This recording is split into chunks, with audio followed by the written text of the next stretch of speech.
श्रीराम 5 जून. वैराग्य वाचून सारा परमार्थ लटका आहे. पक्ष्यांची पिले त्यांच्या पंखाखालीच वाढतात.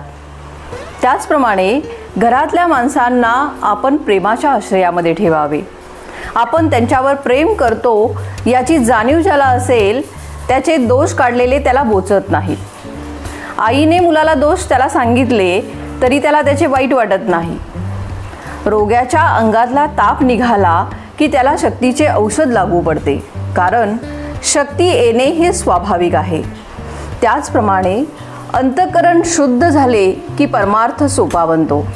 परमार्थात मनाचे कष्ट आहेत, कारण आपल्याला मनाच्या आजपर्यंतच्या सवयीच्या उलट जायचे आहे आणि म्हणूनच परमार्थाला अगदी स्वतःपासूनच सुरुवात करायची असते.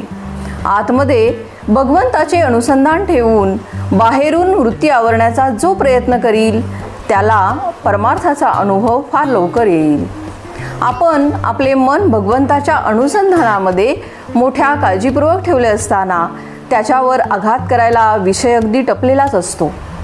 मन जरा भगवंतापासून बाजूला झाले की पुरे, विषयाने त्याच्यावर घाला घातलाच म्हणून समजावे. साधकाने रात्रंदिवस अगदी डोळ्यामध्ये तेल घालून जपले पाहिजे आणि म्हणून परमार्थ म्हणजे अखंड सावधानताच होय. प्रपंच आणि परमार्थ वेगळा नाही. प्रपंच अनासक्तीने आणि आनंदाने करणे हाच परमार्थ. परमार्थाच्या आड काय येते? धन, सूद, दारा वगैरे आड येत नाहीत, तर त्यांच्यावरचे जे ममत्व ते आड येते. वस्तूवर आसक्ती न ठेवणे हे वैराग्य आहे. ती वस्तूच नसणे हे वैराग्य नव्हे. एखाद्याला बायको नसली म्हणजे तो विरक्त आणि असली तर तो आसक्त असे म्हणता येणार नाही. बायको असून लंपट नसेल तर तो विरक्त. परमात्म्यानेच हे सगळं दिलेलं आहे, ते त्याचेच आहे असे मानून आनंदाने राहणे हेच खरे वैराग्य होय. या भावनेमध्ये राहून जो इंद्रियांच्या नादी लागत नाही तो वैरागी.